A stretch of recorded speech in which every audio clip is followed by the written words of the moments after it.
Olá a todos, como é que estamos? Helder de Araújo, canal Luz no Fim do Túnel, neste 3 de outubro de 2024. É uma quinta-feira, dia nublado, 18 graus, alerta amarelo, algumas chuvas em São Paulo. Prevê-se aí uma alternância de dias muito quentes e dias frios, alternando aí frente fria com calor extremo.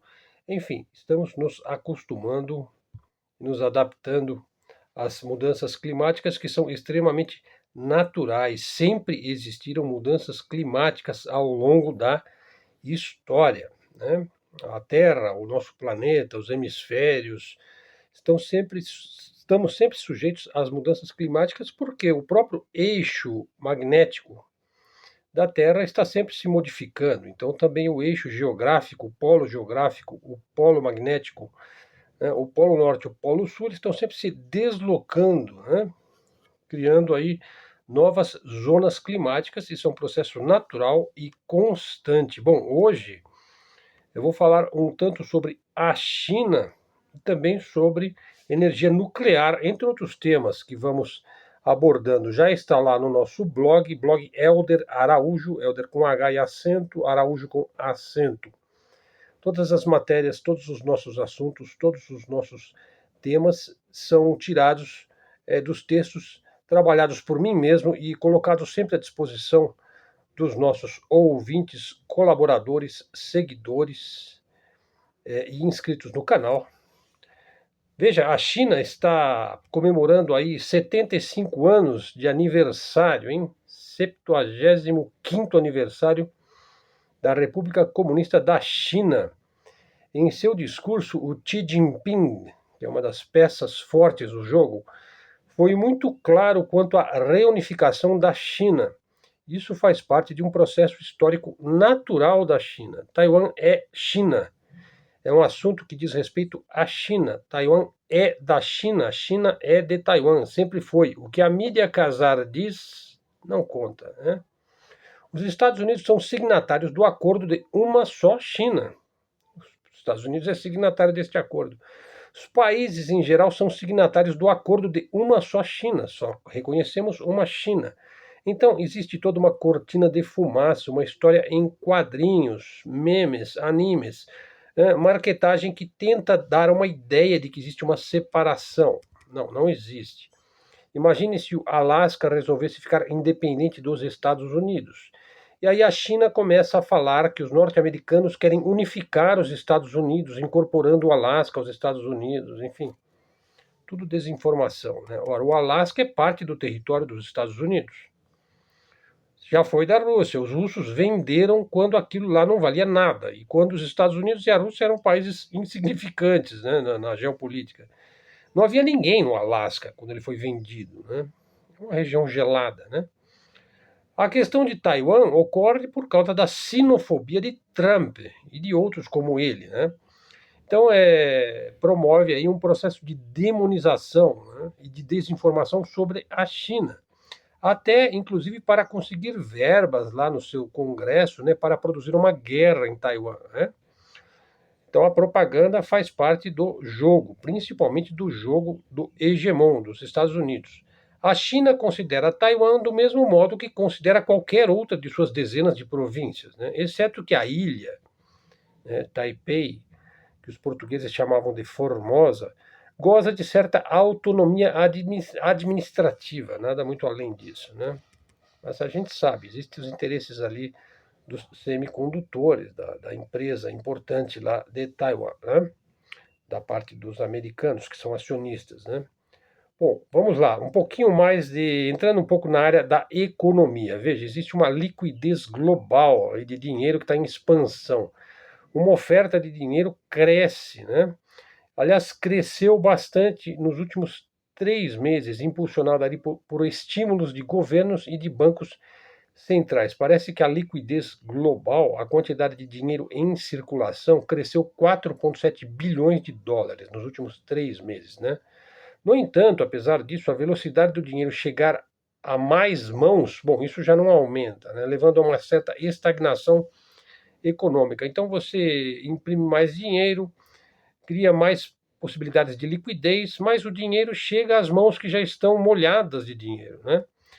Bom, essa grande despesa aí de criar mais liquidez também gera mais dívida, inclusive menor produtividade nos Estados Unidos. Veja, nos Estados Unidos, cada dólar de dívida significa menos dinheiro para fazer o mercado, para pagar o gás, para pagar o aluguel, ou seja, o salário diminui. Então você tem mais liquidez e um processo estranho, porque essa liquidez não chega a mais mãos, né? Então eu considero isso um problema, né?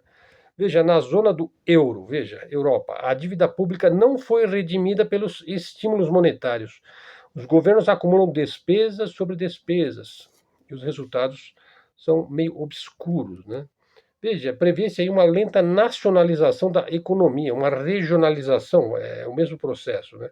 Onde o governo expande o seu controle, pode gerar um efeito negativo, por exemplo, sobre as poupanças da classe média. O setor produtivo não vai necessariamente melhorar. Veja, depender cada vez mais do Estado não é o melhor dos mundos, mas a gente também vê no meio desse processo a ascensão de uma direita e de uma extremo-direita, né? A qual muitas vezes prega a diminuição do Estado, o Estado mínimo, ou o anarcocapitalismo e tudo mais. Entretanto, os mercados aí têm celebrado aí uma maior liquidez. Veja, esse ciclo de estímulo, né, a, vamos dizer, a impressão de mais dinheiro, né, e a possibilidade de você pegar dinheiro, emprestar dinheiro, né, isso leva a uma bolha financeira, né, porque você pega mais dinheiro, você se endivida, né, enquanto as famílias e pequenas empresas sofrem com menos acesso ao crédito e ao poder de compra, né, então é mais para o indivíduo, né, para a pessoa física, para o CPF, né. É claro que se não forem tomadas medidas para travar essa tendência de uma liquidez artificial, o resultado pode ser um empobrecimento generalizado e uma dependência crescente do Estado, porque se você cria mais liquidez, mas essa liquidez não chega na mão do cidadão, aí ela fica em menos mãos, em vez de chegar em mais mãos, o que acontece? O indivíduo vai ficar mais dependente do Estado. A classe média fica presa aí à inflação. Você tem uma certa repressão financeira aí das micro e pequenas empresas, que é o que mais deveria ser incentivado em qualquer país, né? Nada indica que serão tomadas medidas a tempo. Na verdade, parece que existe um plano pré-concebido para boicotar aí o menor, o pequeno, né? Daí eu disse no vídeo de ontem que as classes baixas estão aumentando no mundo ocidental. No Oriente é o contrário. Mais pessoas estão ascendendo à classe média. A China enfrenta, inclusive, uma certa crise econômica, é o que se tem dito, né? Que começou com o colapso aí do seu colapso é um termo exagerado, né? Problema no seu mercado imobiliário, quando a gigante Evergrande chegou a declarar falência. Veja, atualmente o mercado imobiliário chinês caiu um tanto, hein? Talvez tenha atingido o seu máximo histórico de queda, de uns 80%. Está abaixo dos níveis de 2008. Veja, a isto soma-se uma certa deflação nos últimos 5 trimestres. Significa que os preços diminuem, ao contrário do resto do mundo, onde há inflação. Veja então que coisa estranha. Eles têm uma crise imobiliária e as coisas ficam mais baratas para se comprar.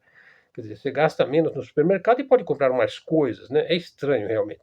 Então fala-se em crise, contudo, o chinês nunca consumiu tanto, né?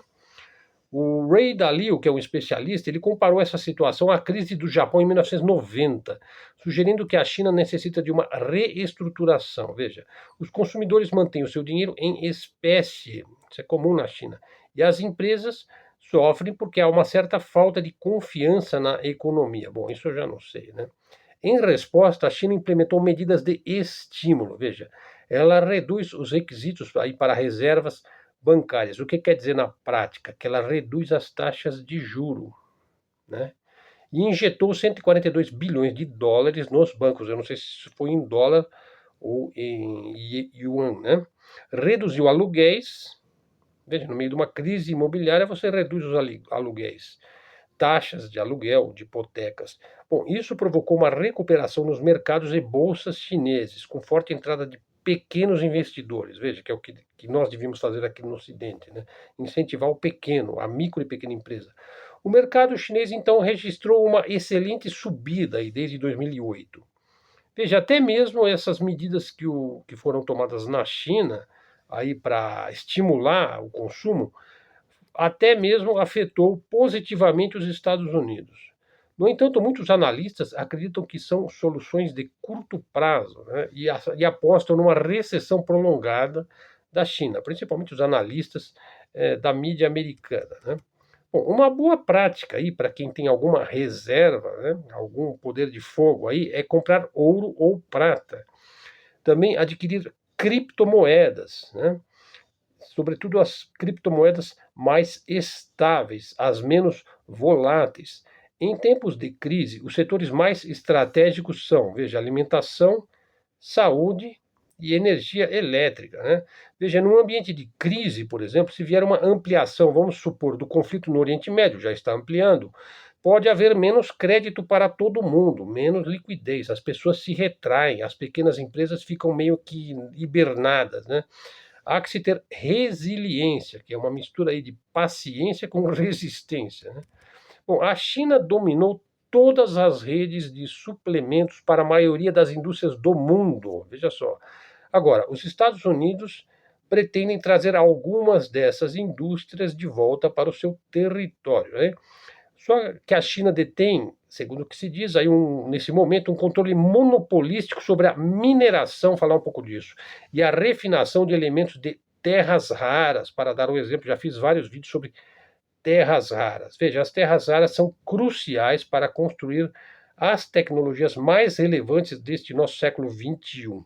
Governos e políticos do Ocidente já perceberam esse problema, né? E estão tentando aí tirar o atraso das terras raras, tanto na América do Norte e na Europa. Já fiz vídeo específico sobre esse tema, pessoal. Veja, as vantagens estruturais para a China são simplesmente enormes. O setor das terras raras requer todo um sistema industrial específico que a China tem e que os Estados Unidos não têm. Ele precisaria reconstruir e construir esse sistema de processamento de terras raras. Bom, então esse é um ponto importante. Eles estão tentando criar aí uma empresa para uma coligação de, se não me engano, 13 ou 14 países para tentar tirar esse atraso no que tange ao processamento, ao refino e à entrega de metais chamados aí de terras raras. Né? Outro ponto, olhando as universidades, agora tocar nesse ponto, ponto central aqui no nosso vídeo, falar sobre as universidades. Veja, a China construiu um sistema de educação elevado, de alto nível, mas não foi do nada que ela fez isso, hein? Veja, a crescente superioridade da China na área de engenharia e nas ciências não veio do nada, hein? Foi algo sumamente planejado. Veja, o ranking de Xangai publica todos os anos o seu ranking global de assuntos ligados à universidade, assuntos acadêmicos, pesquisa, enfim, pós-graduação, extensão universitária e tudo mais. Veja, os chineses lideram em termos de ensino universitário em 55 áreas e assuntos ligados às ciências, medicina, engenharia e ciências sociais. Veja, umas 1.900 universidades no mundo aparecem em algum lugar no ranking, inclusive a nossa Universidade de São Paulo aqui, né? O ranking, esse ranking aí, publicado em Xangai, indica metas acadêmicas, pesquisas, extensão, pós-graduação, colaboração internacional, e prêmios acadêmicos e por aí vai. Né? Veja, quando nós olhamos esses dados, vemos o que significa de fato um processo, vamos dizer, um projeto educacional sério. Né? Veja, considere, por exemplo, considerando aí desde o início da idade escolar até a finalização universitária. Veja, primeiro, onde é a escola? Ela fica perto da sua casa? Quanto tempo os alunos ficam na escola? O que se exige deles em cada ano, em cada grau, em cada nível? O que é uma boa escola? É preciso saber exatamente do que se está falando para você ter um projeto educacional de monta, focado num país que tem 1,4 bilhão de habitantes. Veja, dependendo do país, o aluno vai ficar em média, aí, vamos dizer, 5 anos na escola e depois ele vai procurar trabalho. Né? Isso se ele ficar 5 anos na escola. Né? Veja, as diferenças entre os países são enormes. Né? Por exemplo, se nós considerarmos aí um não chinês, um europeu, um africano, um garoto da América do Sul, e por aí vai. Vamos então fazer aí um comparativo. Veja, imagine uma família chinesa comum, vai. ela está decidindo, né, os pais aí, onde é que o seu filho, na idade certa, ele vai estudar. Bom, essa família, ela investe muito nisso daí, né? Ou tudo, às vezes, no estudo do seu garoto, né, ou garota. Inclusive, vai levar em conta a perspectiva de seu filho estudar nos Estados Unidos. Uma família de classe média chinesa, ela pensa nisso. Veja, eles têm uma cultura em relação a isso, né? Se for o caso, né? Hoje em dia, os Estados Unidos já não é tão visado aí pelos pais lá chineses, né? Veja, na verdade, assim, quando ele pensa na educação do seu filho, ele quer o melhor retorno possível daquilo que ele vai investir durante anos e anos e anos. Então, ele quer um retorno no dinheiro e no tempo gasto, né?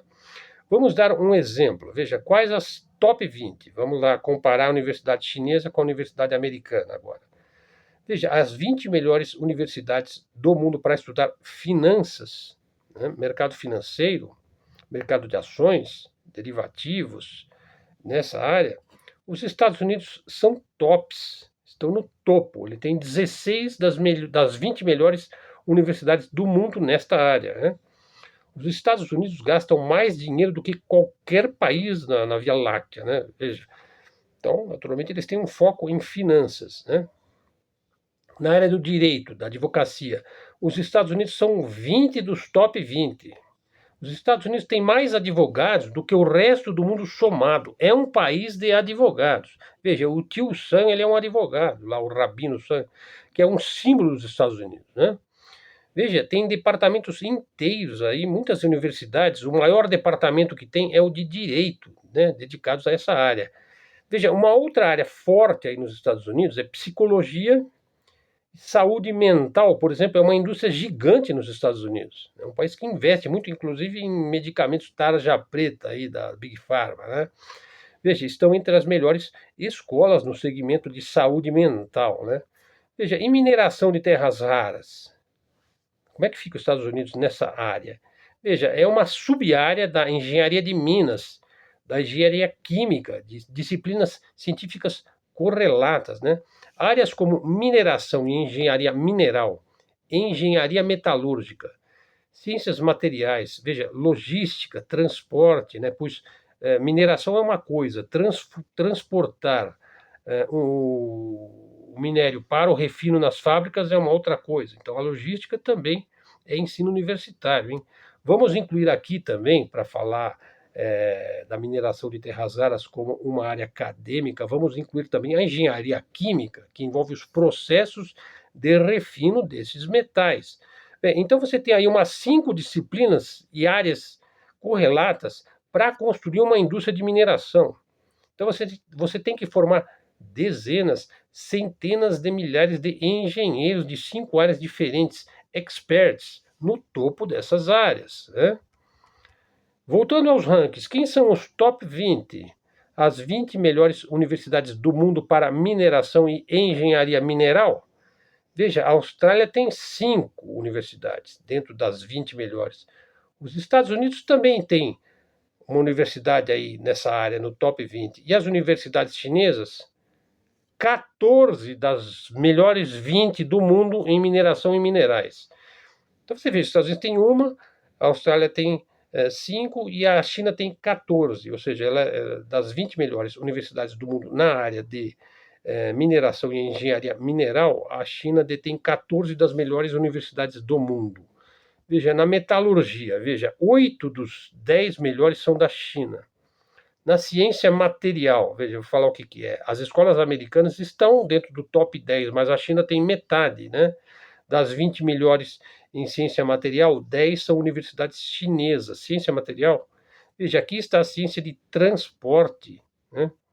Tecnologia de transporte, de logística, de movimentar coisas, de processos de transporte, tanto industriais como materiais, né? Por caminhão, por ferrovia, por vias públicas, enfim.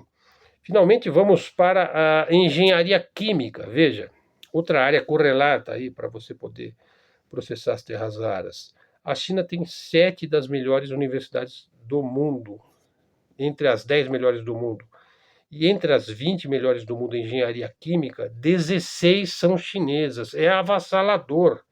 É avassaladora a superioridade chinesa nesta área.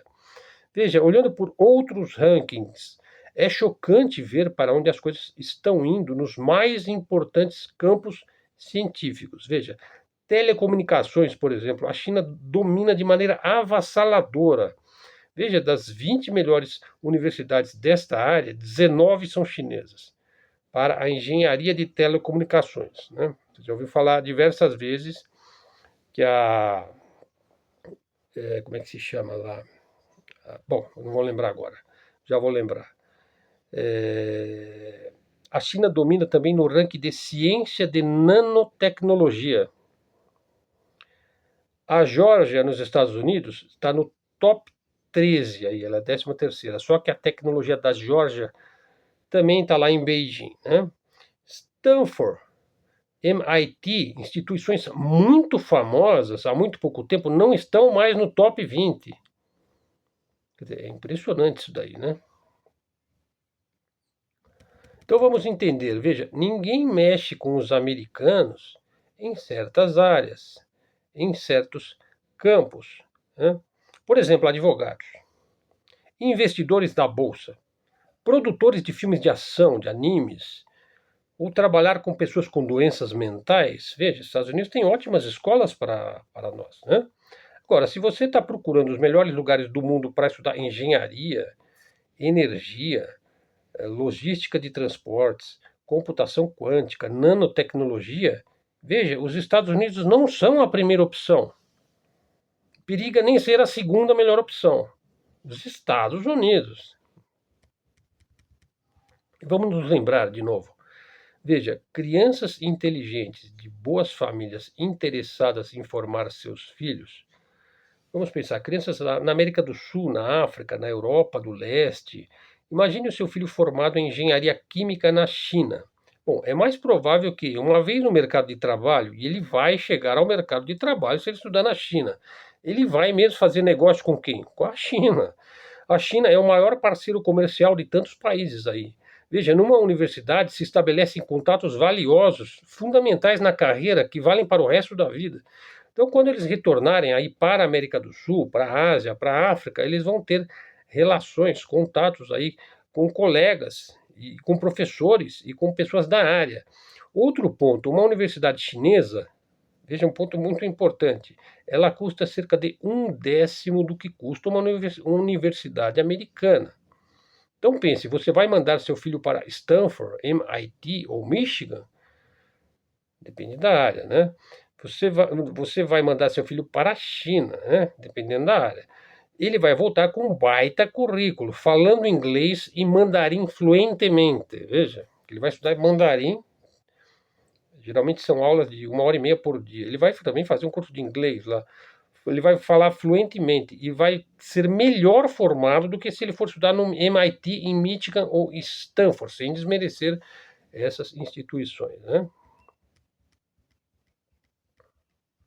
Bom, acho que há tempo ainda para a última parte do vídeo falar sobre energia nuclear. Agora eu lembrei o nome da empresa de telecomunicações da gigante chinesa, né? Falei que eu ia lembrar, né? Huawei. Bom, e tem várias outras, né?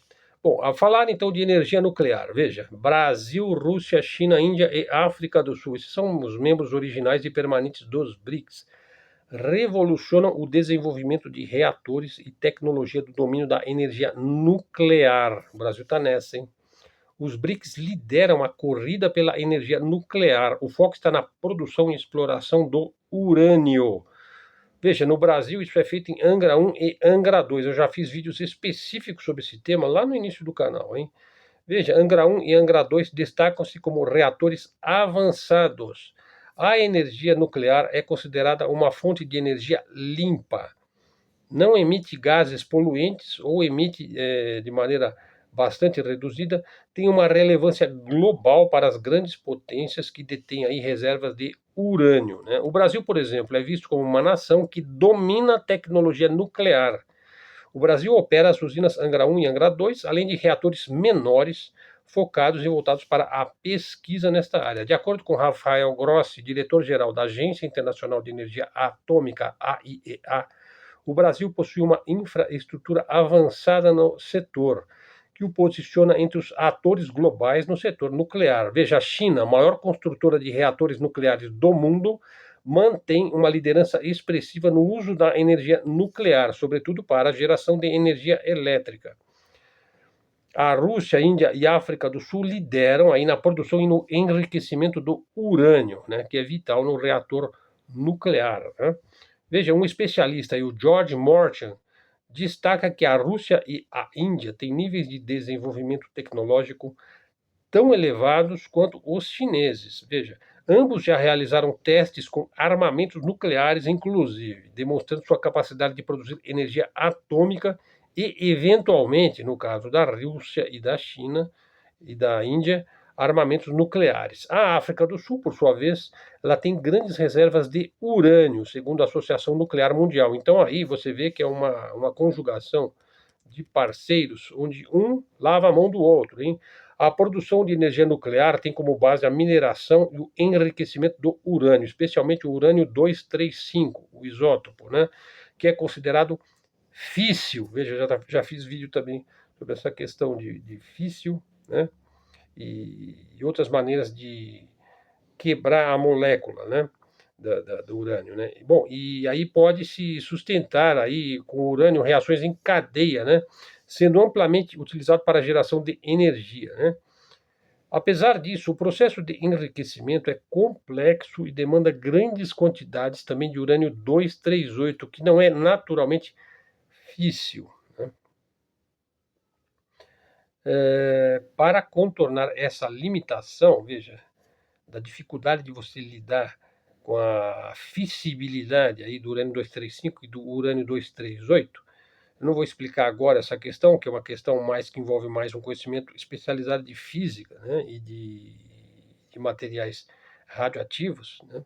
Uma hora a gente pega a tabela periódica aí e analisa isso daí juntos, né. Veja, para contornar essa limitação, os BRICS, aí, com destaque para a Rússia e China, investem em tecnologias avançadas de enriquecimento de urânio, novos processos de enriquecimento de urânio. Né? Com a recente inclusão de novos membros nos BRICS, como Egito, Arábia Saudita e mesmo o Irã, veja, isso é de grande importância geopolítica, né? Surgem implicações geopolíticas relevantes sobre a possibilidade de cooperação entre o Irã e os demais países do bloco BRICS no setor nuclear. Veja, o Irã possui um programa nuclear envolto em tensões geopolíticas com os Estados Unidos e, naturalmente, com Israel. Eu já disse, eu encaro Estados Unidos e Israel como uma coisa só. Né? O Irã tem no urânio enriquecido o seu principal trunfo. No entanto, apesar do Irã enfrentar fortes sanções aí do hegemon Yankee, a cooperação nuclear com países dos BRICS, como por exemplo a Rússia, é bastante possível. Né? Uma complexa relação entre a Rússia e o Irã se estabeleceu. Veja, isso é uma coisa muito importante das pessoas que estudam geopolítica compreender. Veja, dificilmente a Rússia alimentaria problemas nas suas relações com Israel, com o Estado sionista de Israel. Muitos israelenses descendem de judeus russos, tem muitos russos lá em Israel. Há muitos judeus na Rússia. Não digo que são necessariamente sionistas, hein? Na verdade, acho que os judeus que vivem na Rússia, eles são menos sionistas do que os que vivem em Israel. São diferenças relevantes. Mas veja, as relações da Rússia com o Estado de Israel, o Estado sionista de Israel, têm sido cordiais, para dizer o mínimo. Né? Veja, a Rússia é simpática à existência do Estado sionista de Israel, criado pela ONU lá em 1948. Né? Eles sempre tiveram boas relações. Contudo, isso não impede que a Rússia desempenhe um papel fundamental na restauração das usinas nucleares iranianas, após a guerra entre Irã e Iraque, sobretudo aí, a partir dos anos 1990. Vocês estão entendendo o jogo aí? Sutil. Veja, uma cooperação entre o Irã e os BRICS, naturalmente, recebe uma significativa pressão aí dos Estados Unidos e da União Europeia, né? Uma parceria mais ampla no setor nuclear poderia ser visto como uma validação do desenvolvimento nuclear iraniano, levantando aí preocupações aí sobre possíveis objetivos não pacíficos da parte do Irã, sobretudo agora que ele está, ainda não há uma guerra declarada, né, mas já há um conflito e ampliação do conflito que Israel perpetra ali no seu entorno, lá no Oriente Médio. Né? Então, uma possível colaboração nuclear entre o Irã e a Rússia, envolve uma série de complexidades geopolíticas e tecnológicas, né? Então isso é observado com cautela também pelos BRICS, né, que buscam manter os BRICS, apesar de tudo que se diz, ele busca sempre manter boas relações diplomáticas com os Estados Unidos. O próprio Vladimir Putin disse isso várias vezes, que ele respeita os Estados Unidos. Claro, ele não vai dar muro em ponta de faca, né, na medida do possível. Veja, você vê que ali os Estados Unidos mantêm drones ali esvoaçando no Mar Negro e nunca acontece nada com esses drones. Tem coisas que não se explica, ou melhor, se explica porque existem coisas lá nos bastidores que são tratadas, né? Bom, pessoal, então ficamos aqui com 30 minutos e 33 segundos. Aqui o nosso vídeo de hoje, quinta-feira, 3 de outubro, semana aí de eleição aqui na Prefeitura de São Paulo. Eu não tenho a menor ideia de quem que vai vencer essa eleição. Acredito que vai ter 2 turnos. Eu sou mesário aqui na escola estadual, no Érico, aqui perto da minha casa. Bom, eles me chamam porque, enfim, eu acabo me disponibilizando também. Gosto de trabalhar com o público e gosto de acompanhar também o ritmo das coisas aqui no município. Enfim, a gente acaba aí prestando um serviço aí para a comunidade também. Pessoal, então esse aqui é nosso vídeo de hoje. Espero que vocês gostem dos nossos conteúdos. Não deixem de seguir o canal que o Lineker acabou de criar, acho que é a Flecha Mura. Canal excelente e as análises assim são muito pertinentes. A gente aprende muita coisa com os especialistas, né? Também ali o professor Robinson, o Cabalé, enfim, o canal Falando Geral também, como é que ele chama? Ele faz uma síntese muito interessante também das coisas, né? E você tem várias pessoas assim que realmente vale a pena. Bom, eu estou devendo um vídeo que eu prometi, eu preciso ainda fazer uma transcrição, que é uma fala entre o Mersheimer. Eu vou verificar isso daí.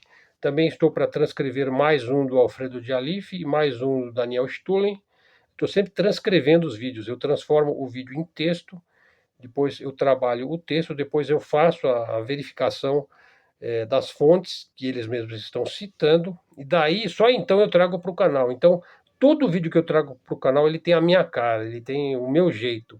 Quer dizer, o texto trabalhado por mim, pelas minhas preferências, né? Porque quando eu trabalho um texto, eu tento pensar como é que eu vou falar aquela coisa, como é que eu vou falar, porque às vezes o texto é muito denso, ele é cheio de firulas, e eu tiro todas aquelas firulas e fico naquilo que interessa para o nosso ouvinte. Pessoal, canal de livre expressão, livre comunicação, canal da mídia independente, da mídia alternativa. Prestigie a mídia alternativa. É a melhor mídia que tem hoje no mundo, é a mídia alternativa, e o YouTube segue aí liderando esse processo. Eu não me importo quando eles bloqueiam aí a monetização do canal, isso para mim não é o mais importante. Posso falar alguma palavra aqui que o algoritmo não gosta, mas isso é do jogo, né?